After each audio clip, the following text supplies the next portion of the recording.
welcome. Previously, I spoke about willingness and the role that it plays when it comes to you achieving your goals. So in today's segment, I'm going to be talking about burning desire. Now, what is a burning desire? So the definition that I have is taken from probably one of the most referenced books globally when it comes to self-development, and it's from Think and Grow Rich by Napoleon Hill. Now, according to the book, a burning desire is an obsession with a goal that you believe you can achieve. That's a burning desire. So what are the characteristics of a burning desire? In other words, how do you know if you have a burning desire, right? That's the real question. How do you know if you have a burning desire? Well, first up, it's something that you think about all the time. Not once a year, not once a month, not even once a day, but this is something that's constantly burning at the back of your mind, hence the term burning desire. Now, number two, it's something that you see so clearly in your imagination. You can see colors, you can see places, pictures, you can see people, you can see venues. Everything is clear when you think about this burning desire. Number three, you have great faith that you can achieve this goal. Nobody can tell you anything about it. As far as you're concerned, you know you can do it, and you've told yourself, I will achieve this. Number four, it's something that you can feel in the here and now. So when you think about that goal in the future, you can feel it right now as though it is. You have the emotion of it in the here and now. So once you've established that you have a burning desire, what do you do with it? So first up, you need to articulate it clearly. So if you want to be a doctor, for instance, what kind of a doctor do you want to be? Do you want to be a dermatologist, an oncologist, a cardiologist? Decide upfront what it is that you want to be and be exact, be precise. The second thing that you need to do is to decide what it is that you're going to sacrifice. So in a previous video, I spoke about how in order for you to gain something of a higher value, you must be willing to give up something of a lesser value. And then the third thing that you need to do is to give yourself a due date.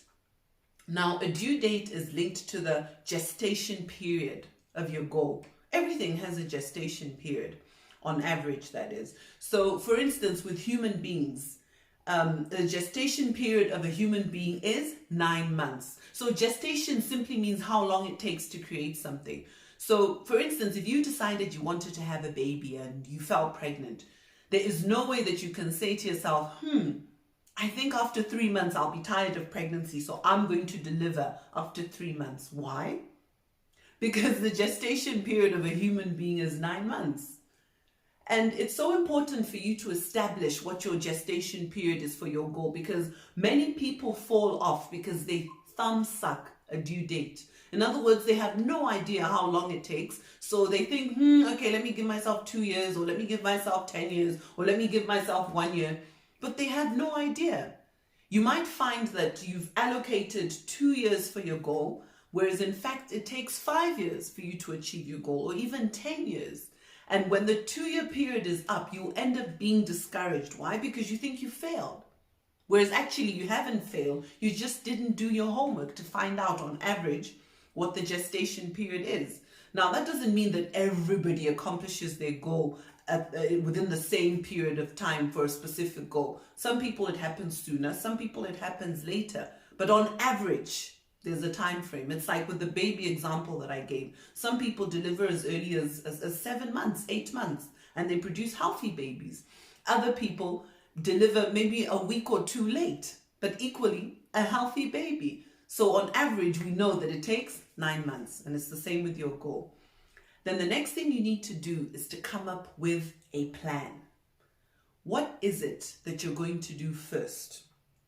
Now, when it comes to putting a plan together, we often get discouraged when we can't see 99 of the plan, but we can only see the first step. But seeing the first step is good enough, and most of us only ever see the first step.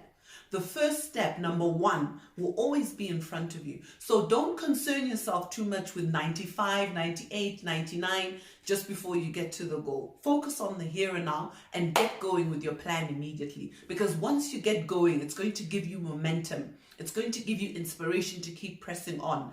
And the next step will always be revealed to you. Let's say, for instance, you wanted to take a road trip to Cape Town, for instance, Joburg to Cape Town. The first thing you need to do is to get on the N1, right? Now, when you're on the N1, you only see a certain stretch of the road. But as you complete this stretch, the other stretch presents itself before you. And before you know it, the next one and the next one. And eventually, you get to Cape Town.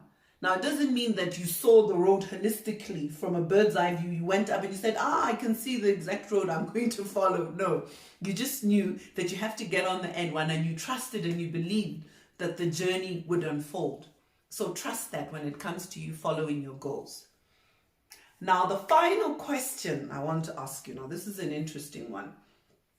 How do you flame your burning desire? How do you keep your burning desire red hot so that every day you wake up early, you hit it hard, you go to bed late because you're focused on this goal? What is it that you need to do to keep your burning desire going? Okay, so the answer lies in the what and in the how.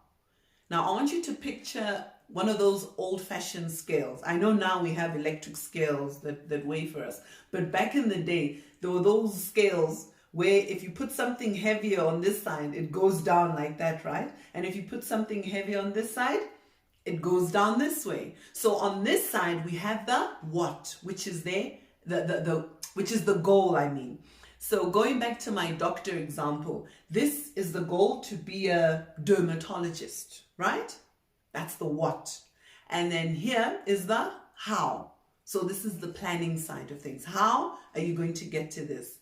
So in order for you to flame your burning desire, which one do you focus on the most? Do you focus on the what, which is to be a dermatologist, or do you focus on the how? Is it a bit more of the what, a bit less of the how? Is it a bit more of the how, a bit less of the what? Is it a balance? Is it mostly this, mostly that? The answer might shock you. So all global self-development gurus, experts, whatever you want to call them, they agree on this one thing, that in order for you to get to where you want to, you need to focus on the what, not on the how. I'll give you an example. So let's say you want to be a doctor, a dermatologist. You need to focus your mind on being in your, what are they called? Your consultation rooms, right? Picture yourself sitting with your patients. Picture yourself diagnosing the skin diseases that are there, and the receptionist that works for you, and the lady that does your books. How much money are you making? What are you charging? What's your consultation fee? Picture yourself looking into the faces of the mothers that bring their little children with skin issues. Picture the old people that are having challenges with the skin on their face, and you're looking at them and you're giving a diagnosis. That's the what, right? That's like, it's done, I'm here, I'm a doctor. Now the how is how am I going to get money to be a dermatologist? How am I going to find a good school? If I decide I'm going to pursue this goal, I must give up my job to go and study. How will my family survive with my income gone? How will we survive on one salary? What will my family think, me wanting to be a doctor, and there's nobody else in our family who's a doctor? When you focus on that, which is the how, I'm sure you'll agree with me that it kills your desire. And eventually you will say to yourself, what's the point in even trying? I'm going to fail anyway, right? But if you focus on the what, that's exciting, right? It makes you want to look at it from different angles. You must allow your mind to wander, give it different possibilities, and that's what's going to fuel you. But if you focus on the how, wah, wah, wah, you're going to be dead before you even start. So until next time, it's goodbye.